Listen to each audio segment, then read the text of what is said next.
Hello friends, स्वागत है आपके अपने YouTube channel English coaching classes में। आज की क्लास में दोस्तों मैं आपको यूपीपी यानी कि उत्तर प्रदेश पुलिस कांस्टेबल परीक्षा 2024 के लिए जिसका दोस्तों री एग्ज़ाम डेट डिक्लेयर कर दी गई है। आप लोगों का एग्ज़ाम अगस्त में हो जाएगा। यानी देखा जाए दोस्तों समय आपके पास बहुत कम बचा हुआ है और इस समय दोस्तों तैयारी का सबसे बेस्ट तरीका है, हम आपको बता देना चाहेंगे। आप दोस्तों स्टडी कर रहे हैं करिए, क्लास अटेंड कर रहे हैं करिए, लेकिन डेली आप एक प्रैक्टिस सेट जरूर लगाइए दोस्तों। ये दोस्तों डेली एक प्रैक्टिस सेट लगाने से क्या होगा, आपका मार्क्स इंक्रीज होगा और आप में दोस्तों कॉन्फिडेंस आएगा कि आपका कितना मार्क्स बढ़ रहा है। ठीक है, 150 प्रश्नों का एक दोस्तों टाइम लगा करके टेस्ट जरूर दीजिए, कितने प्रश्न आपके सही हो रहे हैं।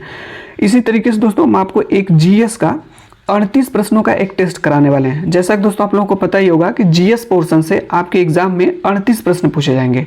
तो दोस्तों इस टेस्ट को जरूर दीजिए और अपना असेसमेंट जरूर करिए कि कितने प्रश्न आपके सही हो रहे हैं। तो दोस्तों मॉक टेस्ट का पहला प्रश्न आपके सामने ये रहा। हमारे साथ इन प्रश्नों को पढ़िए और ऑप्शंस को भी पढ़िए और दोस्तों हमसे पहले आप आंसर देने का प्रयास कीजिएगा। तो दोस्तों मॉक टेस्ट का पहला प्रश्न आपके सामने ये रहा। देखिए दोस्तों, मॉक टेस्ट देने का तरीका ये है कि हमारे साथ इन प्रश्नों को पढ़ेंगे आप और ऑप्शंस को भी पढ़ेंगे, लेकिन हमसे पहले आप आंसर देने का प्रयास करेंगे। तो चलिए दोस्तों स्टार्ट करते हैं। पहला प्रश्न आपके सामने ये रहा कि वायुमंडल में ऑक्सीजन की मात्रा कितनी होती है, 18%, 21%, 78% या 39%। तो इसका सही आंसर आप लोग बताइए दोस्तों, हम वेट कर रहे हैं। तो इसका राइट आंसर हो जाएगा आपका 21%, यानी कि वायुमंडल में ऑक्सीजन की मात्रा 21% होती है। आगे चलते दोस्तों अगला प्रश्न है, इसका सही आंसर आप लोग बताएंगे क्या होगा। पूछा गया प्रश्न है कि आर्यभट्ट था एक प्रसिद्ध, यानी कि आर्यभट्ट क्या थे, चिकित्सक थे, चित्रकार थे, खगोलवेत्ता थे, वैज्ञानिक थे। तो दोस्तों इसका राइट आंसर हो जाएगा आपका ऑप्शन नंबर सी, यानी कि खगोलवेत्ता थे। अगला प्रश्न दोस्तों बहुत ही महत्वपूर्ण है, मुहावरा से पूछा गया है। नीचे दिए गए वाक्य के लिए सही मुहावरे का चयन कीजिए। आखिर एक दिन अत्याचार का भी अंत होता है और अत्याचारी अपने दुष्कर्मों के लिए स्वयं पूरा करना है दोस्तों इस मुहावरे को। सिर धूनता है, कलेजे पर हाथ रखता है, असमंजस में पड़ जाता है, फूट फूट कर रोता है। तो इसका सही आंसर हो जाएगा ऑप्शन नंबर ए, यानी कि सिर धूनता है। आखिर एक दिन अत्याचार का भी अंत होता है और अत्याचारी अपने दुष्कर्मों के लिए सिर धूनता है। आगे चलते दोस्तों अगला प्रश्न है, इसका आंसर आप लोग बताएं, हम वेट कर रहे हैं। प्रश्न है कि भारत का कौन सा प्रदेश रबर का सबसे अधिक उत्पादन करता है, तमिलनाडु, आंध्र प्रदेश, केरल या महाराष्ट्र। तो इसका राइट आंसर हो जाएगा दोस्तों ऑप्शन नंबर सी, यानी कि केरल एक ऐसा प्रदेश है दोस्तों जहां सबसे ज्यादा रबर का प्रोडक्शन होता है। ऑप्शन नंबर सी सही हो जाएगा। आगे चलते दोस्तों अगला प्रश्न है, निम्न में से कौन सी भाषा उत्तर प्रदेश की दूसरी राज्य भाषा है। निम्न में से कौन सी भाषा उत्तर प्रदेश की दूसरी राज्य भाषा है। तो इसका राइट आंसर हो जाएगा दोस्तों option number C, Urdu.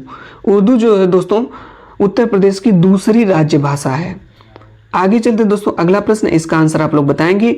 Britain का मुद्रा यानी कि ब्रिटेन की मुद्रा का क्या नाम है, डॉलर है, पौंड है, दिनार है या फ्रंक है। तो इसका राइट आंसर हो जाएगा दोस्तों ऑप्शन नंबर बी, यानी कि पौंड। ब्रिटेन की मुद्रा का नाम है पौंड। चलिए आगे चलते दोस्तों, इसका आंसर आप लोग बताएंगे क्या होगा। प्रश्न है कि निम्न में से कौन सा राज्य उत्तर प्रदेश का सीमावर्ती राज्य है, राजस्थान, पंजाब, पश्चिम बंगाल या आंध्र प्रदेश। तो आप लोगों को बताना है दोस्तों उत्तर प्रदेश का सीमावर्ती राज्य कौन सा है। तो इसका राइट आंसर हो जाएगा ऑप्शन नंबर ए, यानी कि राजस्थान। आगे चलते दोस्तों अगला प्रश्न है, इसका आंसर आप लोग बताएं क्या होगा। रुपए की तुलना में किस विदेशी मुद्रा का मूल्य अधिकतम है, yen, Australian dollar, US dollar या ब्रिटेन पाउंड। यानी कि रुपए की तुलना में कौन सी ऐसी विदेशी फॉरेन करेंसी है जिसका मूल्य अधिकतम है। तो इसका राइट आंसर हो जाएगा दोस्तों ऑप्शन नंबर डी, यानी कि ब्रिटिश पाउंड। आगे चलते दोस्तों अगला प्रश्न है, यहाँ पे इसका आंसर आप लोग बताएंगे क्या होगा।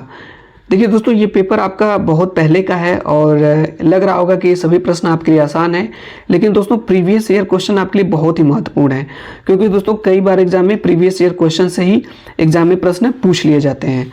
तो ये अगला प्रश्न हमारा है कि भारत में कितने वर्ष के अंतराल के बाद जनगणना की जाती है, 5 वर्ष, 7 वर्ष, 8 वर्ष या 10 वर्ष। तो चूंकि दोस्तों यहाँ पे ऑप्शन में 10 वर्ष दिया है, इसलिए इसका सही आंसर हो जाएगा ऑप्शन नंबर सी, 10 वर्ष। आगे चलते दोस्तों, अगला प्रश्न है, इसका आंसर आप लोगों को बताना है क्या होगा। प्रश्न है कि नीचे दिए गए रेखांकित अक्षर वाले शब्द का अनेकार्थ शब्द लिखिए। आजकल के घरों में एक सुसज्जित कक्ष अवश्य होता है, यानी कि जो दोस्तों ये शब्द अंडरलाइन है, इसका अनेकार्थ शब्द लिखना है। कमरा होगा या अंतःपुर होगा या खाना खान होगा या बैठक होगा। इसका राइट आंसर दोस्तों आप लोगों को बताना है। तो इसका सही आंसर हो जाएगा ऑप्शन नंबर डी, यानी कि बैठक। अगला प्रश्न है कि पूछा गया है कि भारत का प्रधानमंत्री बनने के लिए न्यूनतम आयु क्या है, 21 वर्ष, 25 वर्ष, 30 वर्ष या 35 वर्ष। तो दोस्तों भारत का प्रधानमंत्री बनने के लिए न्यूनतम आयु हमारी 25 वर्ष होनी चाहिए, इसलिए ऑप्शन नंबर बी सही है। आगे चलते हैं दोस्तों, अगला प्रश्न, इसका आंसर आप लोग बताइए क्या होगा। बहुचर्चित पुस्तक सैटिकेट वर्सेस का लेखक है। बहुचर्चित पुस्तक सैटिनिक वर्सेस का लेखक है। इसका राइट आंसर दोस्तों आप लोग बताइए क्या होगा। तो इसका सही आंसर हो जाएगा option number A, Salman Rushdie. आगे चलते हैं दोस्तों, अगला प्रश्न है, इसका आंसर आप लोग बताएंगे। ये पानीपत की से युद्ध से पूछा गया है कि पानीपत का तृतीय युद्ध किनके बीच लड़ा गया। मराठों और अंग्रेजों के मध्य, मुगलों और शेरशाह के मध्य, अंग्रेजों और फ्रांसीसियों के मध्य, और अहमद शाह अब्दाली और मराठों के मध्य। तो इसका राइट आंसर हो जाएगा दोस्तों ऑप्शन नंबर डी, यानी कि अहमद शाह अब्दाली और मराठों के मध्य। क्योंकि दोस्तों पानीपत का तृतीय जो युद्ध है ये आपका 14 जनवरी जो है 1761 ईस्वी को अफगान के अहमद शाह अब्दाली और मराठों के बीच लड़ा गया था। चलिए दोस्तों आगे चलते हैं, अगला प्रश्न है, इसका आंसर आप लोग बताएंगे। बहुत ही महत्वपूर्ण प्रश्न है कि रेफ्रिजरेटर में कौन सा गैस द्रव का प्रयोग किया जाता है। अमोनिया, कार्बन डाइऑक्साइड, क्लोरीन या हाइड्रोजन। रेफ्रिजरेटर में कौन सा गैस द्रव का प्रयोग किया जाता है। तो इसका राइट आंसर हो जाएगा ऑप्शन नंबर ए, यानी कि दोस्तों अमोनिया। रेफ्रिजरेटर में अमोनिया गैस द्रव का प्रयोग किया जाता है, यानी कि दोस्तों NH3 का प्रयोग किया जाता है। आगे चलते दोस्तों, अगला प्रश्न है, इसका आंसर आप लोगों को बताना है। बहुत ही महत्वपूर्ण प्रश्न है कि नागार्जुन सागर परियोजना किस नदी पर बनी है। गंडक, कोसी, कृष्णा या महानदी। नागार्जुन सागर परियोजना किस नदी पर बनी है। तो इसका राइट आंसर हो जाएगा ऑप्शन नंबर सी, यानी कि कृष्णा नदी पर। आगे चलते दोस्तों, अगला प्रश्न है, और ये प्रश्न दोस्तों चूंकि करंट अफेयर का पूछा गया है और ये प्रीवियस ईयर पेपर दोस्तों काफ़ी पुराना है। तो यहाँ पे जो प्रश्न पूछा गया है कि 16वीं वार्षिक स्टार स्क्रीन पुरस्कार समारोह में सर्वश्रेष्ठ अभिनेत्री का सम्मान विद्या बालन को निम्न में से कौन से फिल्म के लिए दिया गया। ठीक है, तो ये प्रश्न दोस्तों पेपर बहुत पुराना है, इसलिए करंट अफेयर भी पुराना इसका है। तो इसका राइट आंसर हो जाएगा दोस्तों ऑप्शन नंबर ए, यानी कि पा के लिए उस समय। आगे चलते हैं दोस्तों, अगला प्रश्न है, इसका आंसर आप लोगों को बताना है। विटामिन बी की कमी से कौन सी बीमारी होती है। सूखा रोग, रतौंधी, बेरी या टीबी। तो विटामिन बी की कमी से दोस्तों बेरी आपका ये बीमारी होती है, डिजीज, इसलिए इसका right answer option number C सही हो जाएगा। अगला प्रश्न दोस्तों बायोलॉजी से पूछा गया है कि कौन सा रक्त वर्ग हर रक्त वर्ग वाले मनुष्य को दिया जा सकता है। बी, ओ या ए या ए बी। तो इसका सही आंसर हो जाएगा दोस्तों ऑप्शन नंबर बी, यानी कि ओ हो जाएगा। आगे चलते दोस्तों, अगला प्रश्न है, इसका आंसर आप लोगों को बताना है। पूछा गया है कि यदि पृथ्वी का अक्ष झुका हुआ नहीं होता तो सूर्य की किरणें केवल लंबवत पड़ती। कर्क रेखा पर, मकर रेखा पर, ध्रुवों पर या भूमध्य रेखा पर। तो इसका राइट आंसर हो जाएगा ऑप्शन नंबर डी, भूमध्य रेखा पर। यदि पृथ्वी का अक्ष झुका नहीं होता तो सूर्य की किरणें केवल भूमध्य रेखा पर पड़ती, लंबवत पड़ती। आगे चलते दोस्तों, अगला प्रश्न है, इसका आंसर आप लोगों को बताना है। निम्नलिखित में से कौन सा ग्रह नहीं है। शनि, सूर्य, बृहस्पति या बुध। इसका राइट आंसर दोस्तों आप लोग बताइएगा, तो सूर्य हो जाएगा। चूंकि दोस्तों सूर्य एक ग्रह नहीं है, सूर्य आपका एक स्टार है, एक तारा है। आगे चलते दोस्तों, अगला प्रश्न है, इसका आंसर आप लोग बताएं क्या होगा। श्वेतांबर और दिगंबर किस धर्म के हैं। बौद्ध मत, जैन मत, हिंदुत्व या सिख मत। इसका राइट आंसर हो जाएगा दोस्तों ऑप्शन नंबर बी, यानी कि जैन मत। श्वेतांबर और दिगंबर जो है जैन मत धर्म के हैं। अगला प्रश्न दोस्तों, निम्नलिखित में से भारतीय नेपोलियन किसे माना जाता है। चंद्रगुप्त मौर्य, समुद्रगुप्त, अशोक या हर्षवर्धन। तो इसका राइट आंसर हो जाएगा दोस्तों ऑप्शन नंबर बी, यानी कि समुद्रगुप्त को। समुद्रगुप्त को जो है भारतीय नेपोलियन माना जाता है। नेक्स्ट अगला प्रश्न है, 50 रुपए के नोट पर किसके हस्ताक्षर होते हैं? गवर्नर रिजर्व बैंक, प्रधानमंत्री, राष्ट्रपति या वित्त मंत्री? तो दोस्तों आप लोग बताइएगा, बहुत ही इंटरेस्टिंग प्रश्न है कि 50 रुपए के नोट पे किसका हस्ताक्षर होता है, किसका इनिशियल होता है? तो दोस्तों 50 रुपए के नोट पे जो है रिजर्व बैंक के गवर्नर का जो है हस्ताक्षर होता है, इसलिए ऑप्शन नंबर ए सही हो जाएगा। आगे चलते हैं दोस्तों, अगला प्रश्न है, इसका आंसर आप लोगों को बताना है कि माइक्रोसॉफ्ट किंग किसे कहा जाता है? बिल गेट्स को, पॉल गेटी को या डॉक्टर केनेथ ओल्सन को या उपयुक्त में से किसी को नहीं? तो इसका राइट आंसर हो जाएगा दोस्तों ऑप्शन नंबर ए, यानी कि बिल गेट्स को। चूंकि दोस्तों ये ध्यान रखिए, एक प्रीवियस ईयर क्वेश्चन पेपर है, ये पहले का है, ठीक है। आगे चलते हैं दोस्तों, अगला प्रश्न है, इसका आंसर आप लोग बताएंगे क्या होगा। कौन सी गैस वायुमंडल के ओजोन स्तर को अपघटित करती है? Chlorofluorocarbon, carbon dioxide, carbon monoxide या मीथेन? तो इसका राइट आंसर हो जाएगा option number A, chlorofluorocarbon. Chlorofluorocarbon जो है दोस्तों गैस जो होती है वायुमंडल के ओजोन स्तर को अपघटित करती है। आगे चलते हैं दोस्तों, अगला प्रश्न है, इसका आंसर आप लोगों को बताना है क्या होगा। बहुत ही अच्छा प्रश्न है, पूछा गया है कि गैस एजेंसियों द्वारा सिलेंडरों में भरकर दी जाने वाली कुकिंग गैस है। गैस एजेंसियों द्वारा सिलेंडरों में भरकर दी जाने वाली कुकिंग गैस है, द्रव गैस है या ठोस है या एक घोल है? तो इसका राइट आंसर हो जाएगा दोस्तों ऑप्शन नंबर ए, यानी यह एक प्रकार का द्रव होता है। यानी कि दोस्तों कुकिंग गैस सिलेंडरों में द्रवित पेट्रोलियम गैस एलपीजी भरी जाती है। कौन सी गैस? एलपीजी गैस भरी जाती है, जो ब्यूटेन और प्रोपेन का मिश्रण होता है।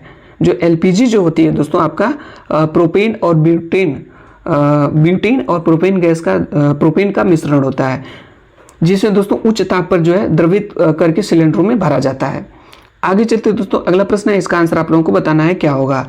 पूछा गया है कि दिए गए काले अक्षर का पर्यायवाची शब्द छाटिए। राष्ट्रीय झंडे का हम सभी अभिवादन करते हैं, यानी कि झंडे का पर्यायवाची बताना है दोस्तों, ध्वज, पताका, सेतु या विमान? तो इसका राइट आंसर हो जाएगा ऑप्शन नंबर ए, यानी कि ध्वज हो जाएगा। अगला प्रश्न है दोस्तों, ये प्रश्न आप बताएं इसका आंसर क्या होगा। बहुत ही अच्छा प्रश्न है, डिस्कवरी ऑफ इंडिया का लेखक कौन है? जयप्रकाश नारायण, जवाहरलाल नेहरू, मौलाना अब्दुल कलाम आजाद या इंदिरा गांधी?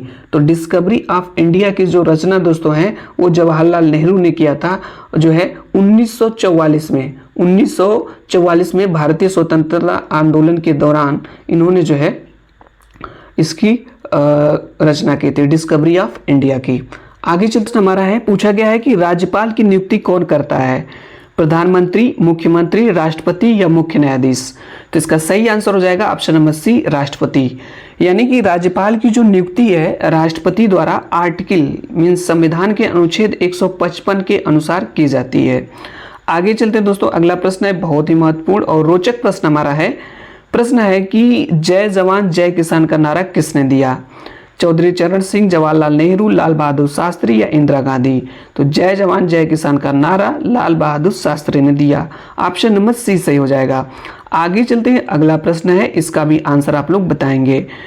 यहाँ पे दिया गया है कि नीचे दिए गए वाक्य में रिक्त स्थान के लिए उपयुक्त शब्द चुनिए। स्वतंत्रता संग्राम में गांधी जी ने कई बार खाली स्थान अनशन किए थे। सत्याग्रह, जेल में जाकर आमरण या जल त्याग? तो दोस्तों स्वतंत्रता संग्राम के लिए गांधी जी ने कई बार आमरण अनशन किए थे, तो इसका राइट आंसर सी वाला सही हो जाएगा। नेक्स्ट अगला प्रश्न है, पूछा गया है कि लाल रक्त कण आरबीसी शरीर के किस अंग में बनता है? लाल रक्त कण यानी कि आरबीसी शरीर के किस अंग में बनता है? अस्थि मज्जा, हृदय या गुर्दा या तिल्ली में? तो इसका राइट आंसर हो जाएगा दोस्तों ऑप्शन नंबर ए, यानी कि अस्थि मज्जा में। आगे चलते दोस्तों, अगला प्रश्न है, Punjab Kings team IPL third का नया कप्तान निम्न में से किसे नियुक्त किया गया है? क्योंकि दोस्तों ये एक प्रीवियस ईयर क्वेश्चन पेपर है, तो इसको छोड़ दीजिए, ये करंट अफेयर का प्रश्न है और बहुत पहले का प्रश्न है, ठीक है। चलिए आगे चलते हैं दोस्तों, यहाँ पे इस प्रश्न को आप लोग बताएंगे, इसका राइट आंसर क्या होगा कि द्रोणाचार्य पुरस्कार किस क्षेत्र में प्रदान किया जाता है? साहित्य, लेख, कला व संस्कृति, खेल प्रशिक्षण या समाज सेवा?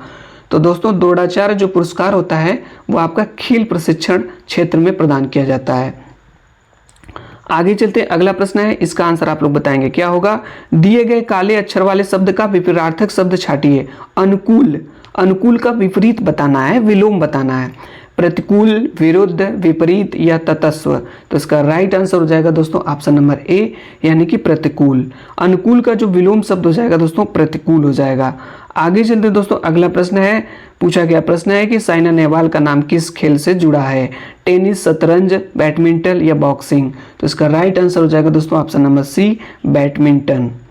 आगे चलते हैं दोस्तों, अगला प्रश्न है और आज की क्लास का सेकेंड लास्ट प्रश्न है कि जब कोई राज्य राष्ट्रपति के शासन के अंतर्गत होता है तब उस राज्य का बजट कौन पारित करता है? राष्ट्रपति, संघीय मंत्रिपरिषद, संसद या वित्त मंत्रालय?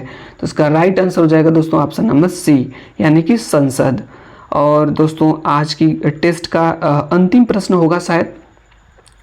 पूछा गया है कि निम्नलिखित में से कौन से स्थान पर कुंभ मेला नहीं होता है? उज्जैन, इलाहाबाद, हरिद्वार या वाराणसी? किस स्थान पर दोस्तों कुंभ मेला नहीं लगता है? तो इसका राइट आंसर हो जाएगा दोस्तों ऑप्शन नंबर डी, यानी कि वाराणसी। प्रश्न दोस्तों आगे भी आपके प्रश्न दिए गए हैं, दो प्रश्न हैं। कथकली निम्नलिखित में से कौन से राज्य का शास्त्रीय नृत्य है? इंपॉर्टेंट क्वेश्चन दोस्तों, कई बार एग्जाम में पूछा गया है। कथकली निम्नलिखित में से कौन से राज्य का शास्त्रीय नृत्य है? केरल, कर्नाटक, बंगाल या पंजाब? तो इसका राइट आंसर हो जाएगा दोस्तों ऑप्शन नंबर ए, केरल। क से कथकली और क से केरल, याद रखिएगा दोस्तों। आगे चलते हैं दोस्तों, अगला प्रश्न है और आज के टेस्ट का अंतिम प्रश्न है। पूछा गया है कि हमारे शरीर में पित्त रस कहाँ पैदा होता है? यकृत, अग्नाशय या तिल्ली या गुर्दा में? तो इसका राइट आंसर हो जाएगा दोस्तों ऑप्शन नंबर ए, यानी कि यकृत में। तो दोस्तों आज की क्लास में आपका ये 40 प्रश्नों का एक मॉक टेस्ट था, यानी कि जैसा दोस्तों आपके एग्जाम में 38 प्रश्न ही पूछे जाएंगे जीएस से। इसमें कितने प्रश्न आपके सही हुए दोस्तों आप कमेंट्स बॉक्स के माध्यम से जरूर बताइए। यदि हमारे इस चैनल विमलेश कोचिंग क्लासेस को अभी तक आप लोगों ने सब्सक्राइब नहीं किया है तो चैनल को सब्सक्राइब करके दोस्तों बेल आइकन पर क्लिक करके ऑल पर क्लिक कर लीजिए, ताकि क्लास का नोटिफिकेशन आप तक पहुँचता रहे, ताकि हम दोस्तों आपके लिए ऐसे यूजफुल प्रैक्टिस सेट जो है लाते रहें।